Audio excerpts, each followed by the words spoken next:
तो कैसे हैं आप सब? आई होप आप लोग सब ठीक हैं। Q&A session 4। तो चलिए शुरू करते हैं आपके क्वेश्चन से, और अगर कोई क्वेश्चन मिस हो जाता है तो आप फिर पूछ लीजिएगा। और एक रिक्वेस्ट है, पूरा Q&A सेशन देखिए, कई बार रिपीटेटिव क्वेश्चंस आ जाते हैं कमेंट्स में, तो बार बार सेम ही चीज़ को क्या ही आंसर करना। नहीं, खैर पहला क्वेश्चन है मोहम्मद रफ़ी का, वेटिंग लिस्ट टिकट है तो हम सफ़र कर सकते हैं क्या? देखिए, वेटिंग लिस्ट टिकट पे नए रूल्स के मुताबिक नहीं सफ़र कर सकते हैं। टीटी चाहे तो आपको उतार भी सकते हैं, लेकिन लोग ट्रैवल करते हैं, कुछ टीटी ही जाने देते हैं, इग्नोर कर देते हैं, तो ये सब तो दूसरी बातें हो जाती हैं। बाय लॉ नहीं सफ़र कर सकते, पहले कर सकते थे। एक चीज़ ध्यान रखिए, ऑनलाइन यानी कि IRCTC की वेबसाइट या कोई ऐप से आपने टिकट बुक किया है और वो वेटिंग रह जाता है, तो ना पहले ट्रैवल कर सकते थे ना अब ट्रैवल कर सकते हैं।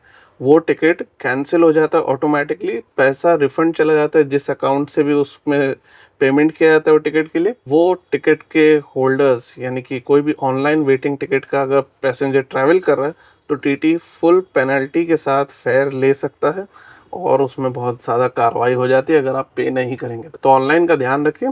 अगर आपने PRS काउंटर से टिकट लिया है और वेटिंग है तो भी आप ट्रैवल नए रूल के हिसाब से तो नहीं कर सकते हैं, लेकिन लोग करते हैं, आज भी मैंने देखा है। ख़ास तौर से धुले मुंबई CSMT एक्सप्रेस में तो भाई कौन टिकट वाला था ये भी नहीं समझ में आ रहा। साजिद पठान भाई पूछ रहे हैं, वेस्टर्न रेलवे कब करोगे कवर मुंबई टू न्यू दिल्ली? तो पहले तो काफ़ी कवर किया है भाई, और आपने काफ़ी टाइम वीडियोस भी देखे हैं।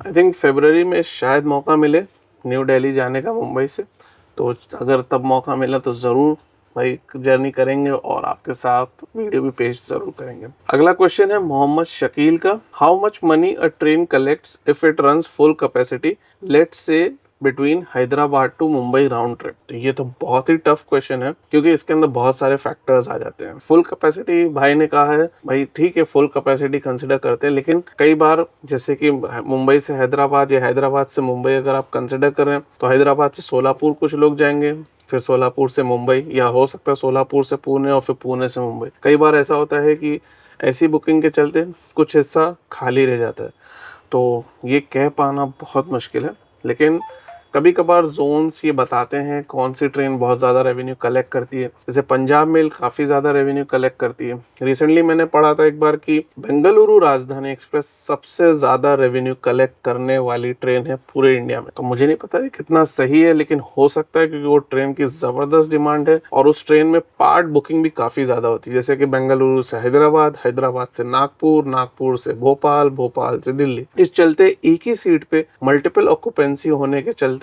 बहुत अच्छा रेवेन्यू कलेक्ट हो जाता है। प्लस उसमें डायनेमिक फेयर भी है, तो आप समझ सकते हो कितना ज्यादा पैसा उसमें आता होगा। उन्हीं का एक और एक क्वेश्चन है, क्या वो ट्रैवल कर सकते हैं एक 2 सीटर कूप में फर्स्ट AC में 3 बच्चों के साथ, जो कि एज बता रहे हैं 1 साल, 4 साल और 6 साल? तो क्या 5 लोग एक कूप में ट्रैवल कर सकते हैं? देखिए, अगर कूप में आप ट्रैवल कर रहे हैं और आप दोनों जो अडल्ट हैं उनकी बुकिंग है तो ऐसे तो कोई दिक्कत नहीं, बिल्कुल ट्रैवल कर सकते हैं। 1 साल और 4 साल के बच्चे को तो कोई टिकट लगेगा ही नहीं, लेकिन जो 6 साल का बच्चा है उसको हाफ टिकट लेना पड़ेगा। नेक्स्ट क्वेश्चन है अब्दुल रहमान भाई का, इन्होंने पूछा है CR राजधानी का स्किप नहीं मिला क्या? तो जब हम अजंता एक्सप्रेस से उतरे थे तब भी CR राजधानी पार नहीं की थी, और मैंने क्विकली स्टेटस चेक किया था भाई, और CR राजधानी बिफोर टाइम निकल गई थी उस दिन, तो भाई नहीं मिला था। जो सबसे पहली ट्रेन मैंने स्पॉट किया था वो मैंने शेयर किया था, वो थी LTT जाने वाली Banaras LTT express. Next question है अजय जयपाल शर्मा भाई का, इन्होंने पूछा है कि मुंबई सोलापुर तक का टिकट किराया बताएं तो अच्छा होता। भाई ने लगता है 2 मिनट भी वीडियो नहीं देखा है,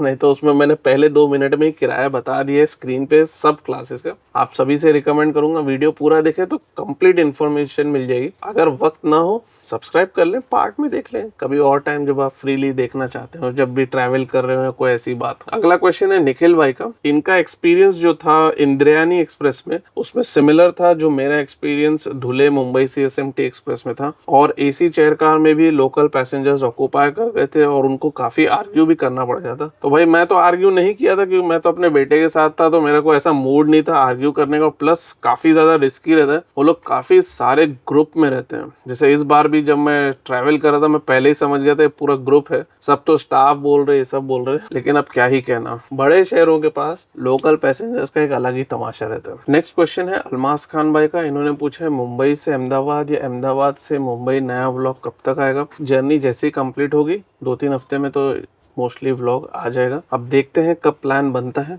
अगला क्वेश्चन है MKGYT, इंटरेस्टिंग नाम है। इन्होंने 2-3 सवाल पूछे। सबसे पहला सवाल इन्होंने पूछा है फ्रेशअप होने के लिए क्या फैसिलिटीज है? सिकंदराबाद रेलवे स्टेशन का जो मैंने इंफॉर्मेटिव व्लॉग बनाया था उस पे। और दूसरा क्वेश्चन इनका है कि क्या कोई पेड वॉशरूम है नहाने के लिए? क्लोक रूम के प्राइस के बारे में पूछा। तो पहला क्वेश्चन, फ्रेशअप होने के लिए वेटिंग रूम है, दोनों ही तरफ के प्लेटफॉर्म पे है, तो आप देख सकते हैं आपको कौन सा सही लग रहा है, कौन से आपकी ट्रेन के अराइवल के हिसाब से आपको नज़दीक पड़ रहा है या आपको जैसा ठीक लगे। जनरली मैंने देखा है दोनों में इक्वली रश रहता है। और अगला क्वेश्चन, कोई पेड वॉशरूम है क्या नहाने के लिए? नहाने के लिए एक्चुअली जो रिटायरिंग रूम रहते हैं उसमें तो डायरेक्टली बाथरूम रहता है, लेकिन अगर आप वेटिंग रूम में रहेंगे तो कहीं पे बाथरूम रहेगा, कहीं पे नहीं रहेगा, तो आप चेकआउट कर सकते हैं। जनरली जितना मुझे याद है दोनों तरफ के वेटिंग रूम में बाथरूम था, तो अलग से आपको पे करने की जरूरत नहीं, बस हाँ बाथरूम शायद 2 ही थे जितना याद आ रहा था। और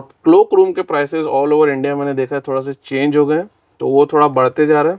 न्यू जलपाईगुड़ी में तो जब गया था 100 रुपए के ऊपर चला गया था भाई क्लोक रूम का 24 घंटे का प्राइस। मैं ये नहीं कह रहा सिकंदराबाद में वही प्राइस होगा, लेकिन जितना मुझे याद आ रहा है 25 रुपए की 50 रुपए ऐसे ही कुछ था 24 आवर्स के लिए। अगला क्वेश्चन है अहमदाबाद से दिल्ली जाने वाली राजधानी एक्सप्रेस के वीडियो पे रेल फैन भाई बोल रहे हैं why you are not operating the train by its actual name. तो मैं ऑपरेट नहीं करता, पहली बात तो आई थिंक ये कहना चाह रहे हैं कि इस वीडियो में मैंने ट्रेन का नाम डायरेक्टली क्यों नहीं लिया। कुछ इंटरेस्टिंग सिनारियो हो गए थे। सबसे पहली बात तो ये थी कि जब मुझे जाना था दिल्ली तो मैं कुछ ज़्यादा ही बिजी था काम के चलते, और उसके चलते मेरे को बार बार फोन्स भी आ रहे थे। जर्नी में भी एक बार मैंने बताया है, पता नहीं भाई ने पूरा देखा है कि नहीं। और उसके चलते रैपिड रेल का भी नाम मेरे से मिस हो गया था, तो इसीलिए मैंने डायरेक्टली कह दिया था कि स्क्रीन पे नाम आ जाएगा। और स्वर्ण जयंती राजधानी एक्सप्रेस का भी नाम एक्चुअली मुझे याद नहीं था, लेकिन शायद मैंने नाम लिया ही नहीं था।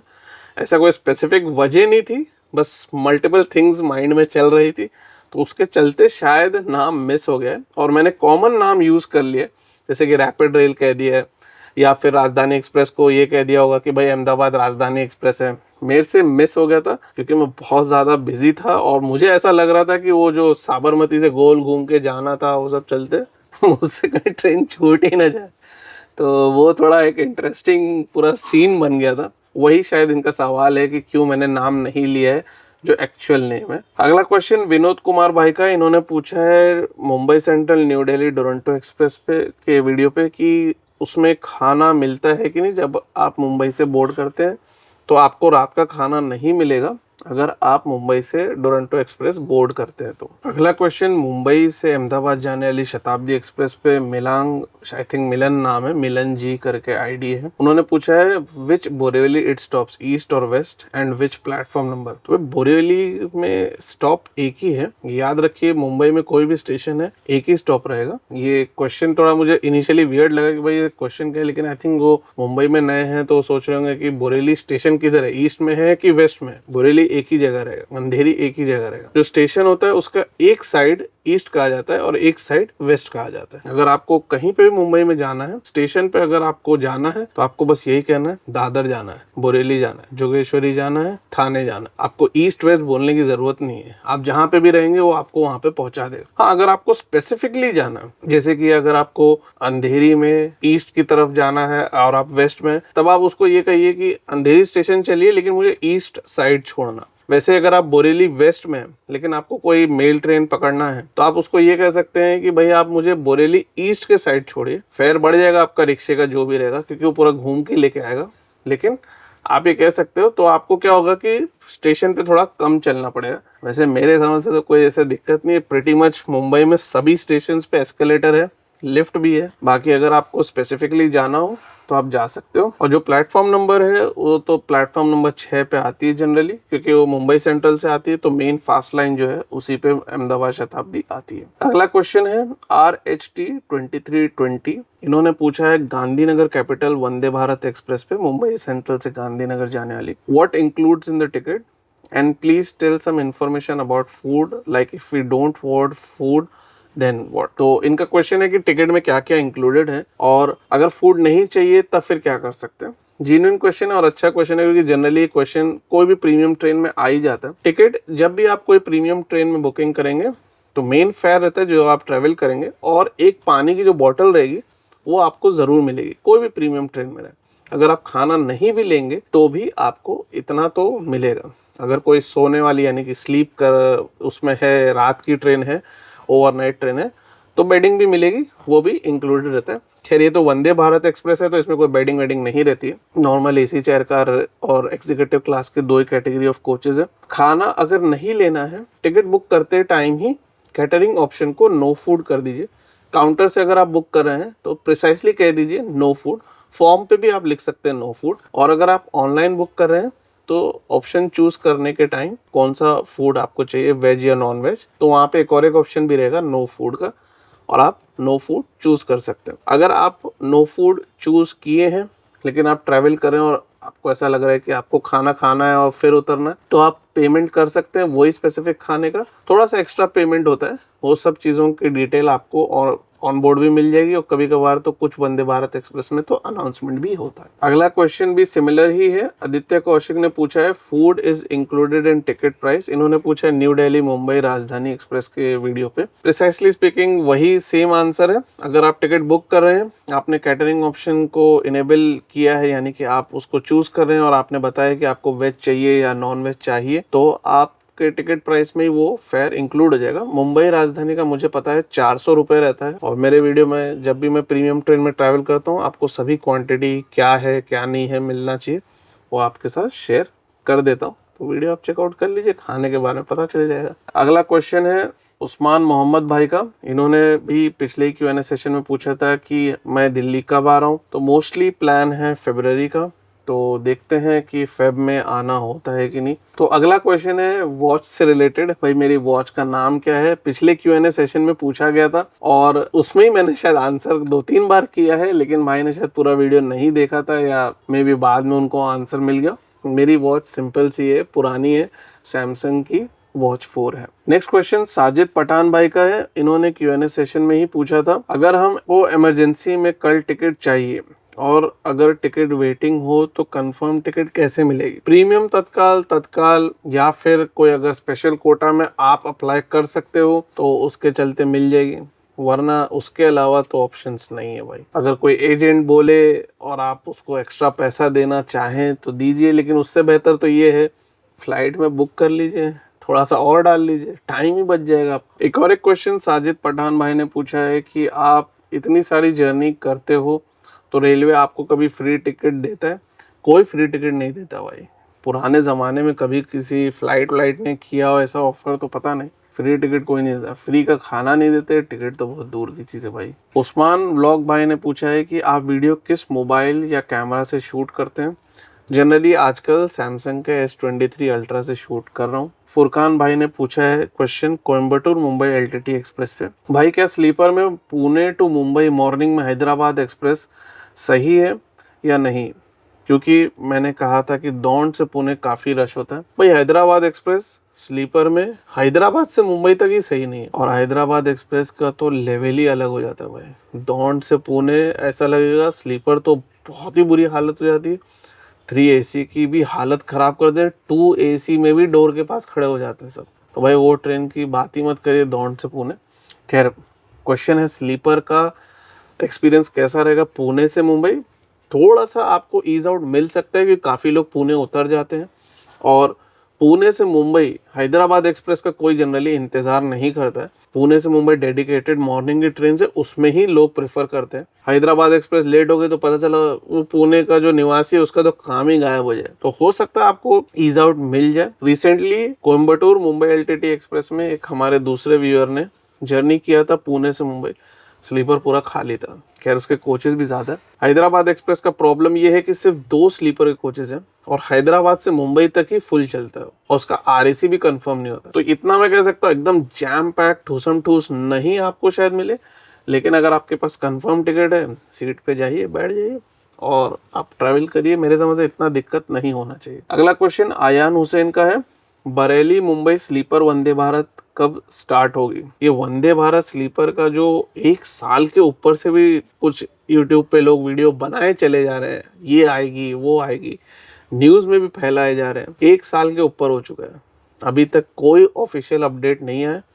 ट्रायल्स हो रहे हैं, रिसेंटली ट्रायल्स स्टार्ट हो गए हैं, तो हो सकता है 26 जनवरी को प्रधानमंत्री जी, रेल मंत्री जी कोई लॉन्च कर दे, तो मैं नहीं जानता। अभी तक मेरे पास कोई ऐसा ऑफिशियल अपडेट मुझे नहीं मिला है जो कि मैं आपको ये फुल प्रूफ तरीके से कह सकूं कि भाई हाँ ऑफिशियली इस जोन ने कह दिया है स्लीपर वंदे भारत लॉन्च होगी। और ये अगर आपको कोई भी न्यूज़ फैला रहा है कि भाई ये रूट पे आने वाली है, वो रूट पे आने वाली है, और ये यूट्यूब पे वीडियो आ रहा है कि ये स्लीपर वंदे भारत चालू हो जाएगी, वो चालू हो रही है, न्यूज़ पे चल रहा है, छोड़ दीजिए वो सब देखना, सब बकवास और अफवाहें हैं। आपको भी कितने टाइम से लग रहा है स्लीपर वंदे भारत एक्सप्रेस आने वाले है ना कब से पूछ रहे कब आएगी, किसी को नहीं पता है सिवाय ऑफिशियल्स को, वो भी रेलवे बोर्ड के ऑफिशियल्स को।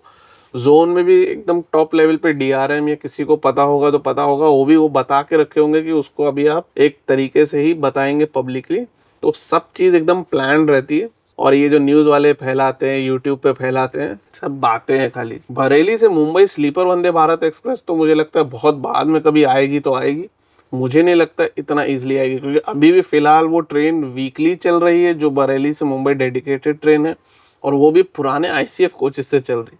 तो अभी तो पहली चीज़ तो वो एलएचबी नहीं हुई है, तो उसको वंदे भारत डायरेक्ट दे देंगे, कह नहीं सकते, इंडियन रेलवेज में कुछ भी होता है, लेकिन मुझे वो थोड़ा सा उसकी प्रोबेबिलिटी ना के बराबर लगती है। तो ये फाइनल क्वेश्चन है, और फाइनल क्वेश्चन अभिजीत राउत का है। इन्होंने पूछा है 3 टिकट बुक किया है इन्होंने, 3 आरएसी हो गए हैं, 3 आदमी के साथ हैं ये लोग, और ये एक साथ मिलेगा कि नहीं, यानी कि एक ही जगह आई थिंक। और इनका यही एक सवाल था कि आखिर में कि एक बोगी में इनको एलोकेट होगा कि नहीं।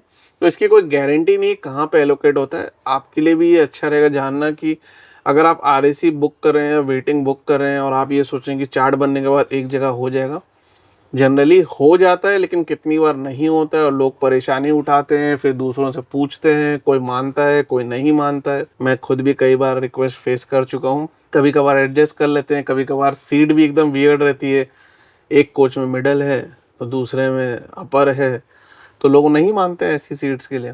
तो जनरली मेरा यही कहना है, अगर आप इमरजेंसी में जा रहे हैं या आपका प्लान ऐसा है कि आपको नहीं चेंज करना है, आरएसी कंफर्म हुआ है या वेटिंग कंफर्म हुआ और सीट्स अलग अलग है, तो एडजस्ट कर लीजिए। और अगर एक जगह है तो वेल एंड गुड, सबसे बढ़िया।